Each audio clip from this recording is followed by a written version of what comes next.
নমস্কার, কেমন আছেন সবাই? মিকি মিনি গার্ডেন্সের মধ্যে আপনাদের সকলকে স্বাগত জানাচ্ছি।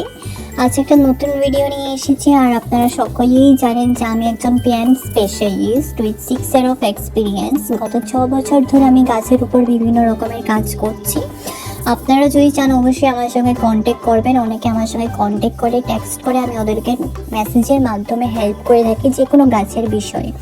যদি আপনাদের কাছে কোনো গাছ থাকে, যদি আপনারা কোনো টেনশন করেন যে কী ফার্টিলাইজার ব্যবহার করা দরকার, কী দিয়ে গাছে যেন বেস্ট হবে, অবশ্যই আমার সঙ্গে কন্ট্যাক্ট করবেন। আর আমি আমার ভিডিওর মাধ্যমে সমস্ত হোমমেড ফার্টিলাইজারের প্রয়োগ করে থাকি, যা সব মার্কেট ফার্টিলাইজার থেকে ভীষণ পরিমাণে ভালো কাজ করে, 100% কাজ করে। আর ইনস্ট্যান্ট 10 থেকে 15 দিনের মধ্যে রেজাল্টও শো করে দেয়। তো আপনাদের টাকাও কোনোখানে কিছুতে খরচ করতে হবে না, সমস্ত আপনারা বাড়িতেই পেয়ে যাবেন। তো আজকের এই ভিডিওর মাধ্যমে আমি বলবো যে আপনারা ওস্টার গাছের যত্ন কি করে নেবেন। অবশ্য ভিডিওটি শেষ অবধি থাকবেন, একদমই স্কিপ করবেন না। যদি স্কিপ করে নেন গুরুত্বপূর্ণ জিনিস জানতে পারবেন না। আর শুধু ওস্টার গাছের জন্য নয়, সব গাছের মধ্যে এই পদ্ধতিটা আপনারা ব্যবহার করতে পারেন। আর আজকের টিপস রেনি আর গরম সিজনের জন্য একদম বেস্ট। যদি আপনাদের কাছে গাছটি নেই, অবশ্যই নার্সারি থেকে গিয়ে ওস্টার প্ল্যান্ট আনবেন, কারণ এখন সিজন, এই গাছটির সবচেয়ে ভালো সিজন, বেস্ট টাইম। তো এখানে দেখেন আমার কাছে এক টবের মধ্যে কিন্তু একটি গাছই, এখানে কিন্তু এমন নয় যে অনেকগুলো গাছ। এখানে একটি গাছ থেকে বিভিন্ন ব্রাঞ্চেস, বিভিন্ন শাখা বেরিয়েছে। এটার মধ্যে আমি নোটিস করেছি যে 4টি ব্রাঞ্চেস, নতুন নতুন ব্রাঞ্চেস বেরিয়েছে। আর সঙ্গে অ্যালোভেরা গাছও ছিল, এটাকে আমি তারপর অন্য টাবের মধ্যে লাগিয়ে দেবো। তো ইদানিং বৃষ্টি হয়ে যাচ্ছিল কিছুদিন থেকে, দেখেন মাটিগুলো প্রায় ভেজা ভেজা, এটার মধ্যে একটা ময়েশ্চার ভাব আছে। তো যে কোনো গাছই আনেন না কেন, সামারের মধ্যে অল্পটুক মাটির মধ্যে ময়েশ্চার ভাবটা রাখবেন, হয়তো জল দিয়ে, না হয়তো মালচিং করে। আর এখানে দেখেন এই গাছটির মধ্যে কিছু কিছু এমন আমি নোটিস করছি যে গাছটি শুকিয়ে যাচ্ছে, কোণার থেকে, সাইড থেকে শুকিয়ে যাচ্ছে। গাছের মধ্যে কোনো পোকামাকড়ে অল্পটুক খেয়েও নিয়েছে এমনভাবে। তো যদি আপনারা এমন কোনো জিনিস গাছের মধ্যে নোটিস করেন ওস্টার প্ল্যান্টের মধ্যে, তখন আপনারা কি করবেন, একটি ন্যাচারাল ফাঙ্গিসাইড ব্যবহার করবেন। সেটি হলো নিম পাতা সিদ্ধ করা জলটাকে অবশ্যই অল্প নর্মাল জলে ডাইলিউট করে গাছের মধ্যে ভালো করে স্প্রে করবেন। উপর নিচ দুনো সাইড ভালো করে গাছের পাতার মধ্যে স্প্রে করবেন। আর স্প্রেটা অবশ্যই বিকেলে 4টার পর করবেন, কারণ বেশিরভাগ ফাঙ্গিসাইড, ইনসেকটিসাইড, এইসব ধরনের পোকা মাকড়, বিছে, এসবের অ্যাটাক রাত্রে হয়ে থাকে। তো সেটা সকলেই হয়তো জানে যে আপনারা যদি সকাল হয়ে দেখেন গাছের মধ্যে বিভিন্ন রকমের পোকামাকড় গাছটা খেয়ে নিয়েছে, তো সেটা সমস্ত রাত্রেই হয়।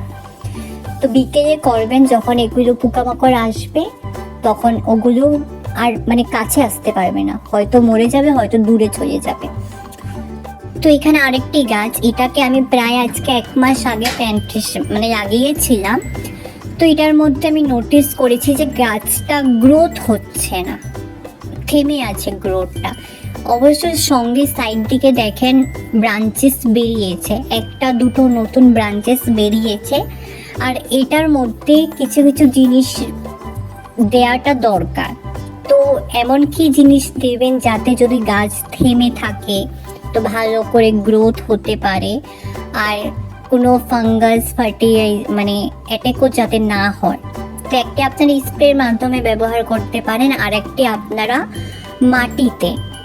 তো স্প্রে কাজ হলো যে কোনো পাতা লতার মধ্যে যদি ফাঙ্গাস থাকে সেগুলো পাতা লতার থেকে দূর করে। আর মেইন ফাঙ্গাস তৈরি হয় মাটির থেকে।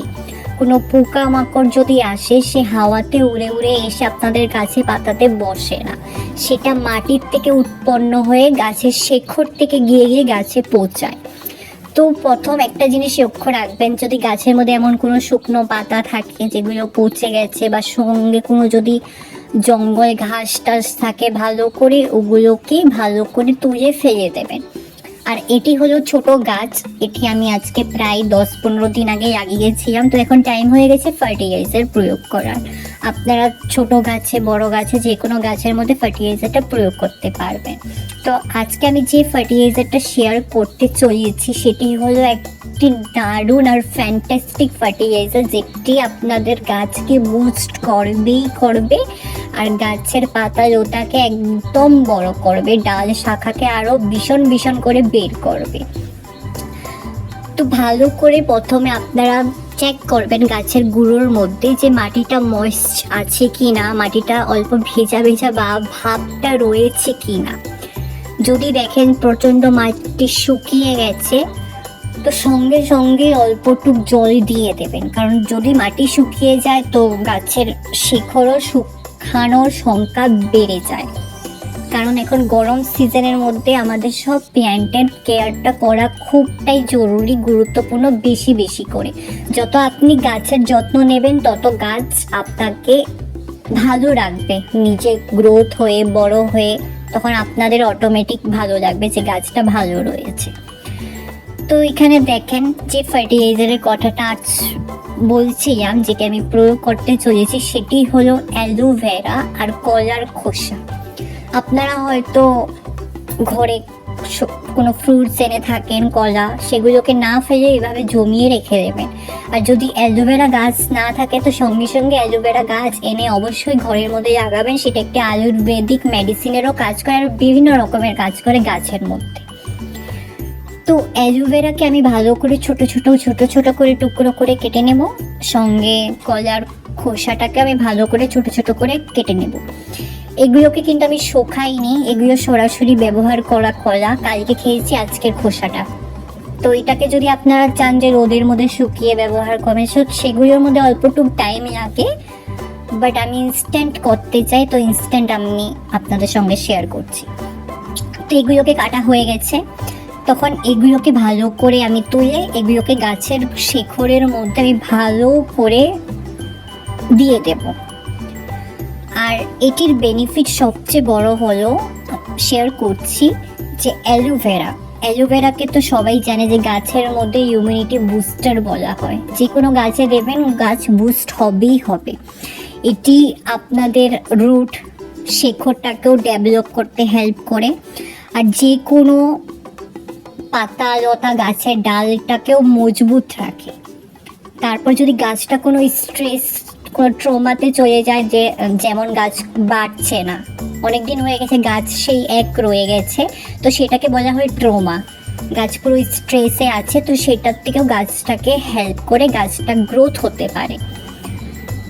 আর আপনারা সেটাকে এমনভাবে ইউজ করবেন, সরাসরি এটা মাটির মধ্যে দিয়ে এটাকে অল্পটুক পুঁতে দেবেন মাটির মধ্যে, তারপর অল্প নর্মাল মাটি এনে এটার উপর ভালো করে ছড়িয়ে দেবেন। কারণ এগুলো যে আমি কেটে কেটে রেখেছি এগুলো সরাসরি মাটির ভিতরে যাবে না, এগুলোকে আপনাকে মাটির ভিতরে পুঁতে পুঁতে দিয়ে অল্পটুক পরিমাণের মতন মাটি আপনারা উপরে ছড়িয়ে এটাকে ঢেকে দেবেন, তারপর এটা অটোমেটিক নিচে গিয়ে কাজ করবে। আর কলার খোসার মধ্যে তো প্রচণ্ড রকমের পটাশিয়াম, ফসফরাস, ক্যালসিয়াম, ম্যাগনেসিয়াম ভরপুর পরিমাত্রার মতন ভরে আছে। এটি আপনাদের পাতার কালারকেও ডেভেলপ করে, আপনাদের রুট সিস্টেমকেও হেল্প করে, তারপর পুরো হেলদি গাছটাকে হেলদি কীভাবে রাখতে হয় সেটাকেও পুরোটা ফোকাস করে এটার মধ্যে ক্যালসিয়ামের থ্রুতে। তারপর এটা মাটির মধ্যে অল্প অল্প করে নিউট্রিশনও প্রোভাইড করে, যেটা গাছের মধ্যে খুবটাই প্রয়োজন। এটা আপনারা দু রকম করে ব্যবহার করতে পারেন, কারণ যদি বৃষ্টির সিজন হয় এমনভাবে শুকনো মানে কেটে ব্যবহার করবেন গোটা জিনিসটাকে। যদি বৃষ্টি সিজন না হয়, প্রচণ্ড গরম হয়, তখনও এমনভাবেই ব্যবহার করবেন, কারণ সরাসরি লিকুইডটা একদম ব্যবহার করতে যাবেন না গরমের মধ্যে। তারপর আমি এখানে অল্পটুক কাঠের ছাইয়ের পরিমাণ 1 চামচ মতন আমি এখানে মিশিয়ে দিচ্ছি।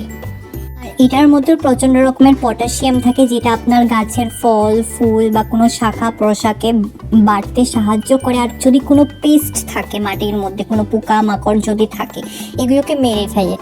তো অবশ্যই গাছের গুঁড়োর আশেপাশে এটা ব্যবহার করবেন, যেমন আমরা খাওয়ার পর আমরা হজম হওয়ার জন্য আমরা আজওয়াইন তারপর হাজমোলা খেয়ে থাকি, তেমন গাছকেও আমাদের হজম হওয়ার জন্য মেডিসিন দিতে হবে।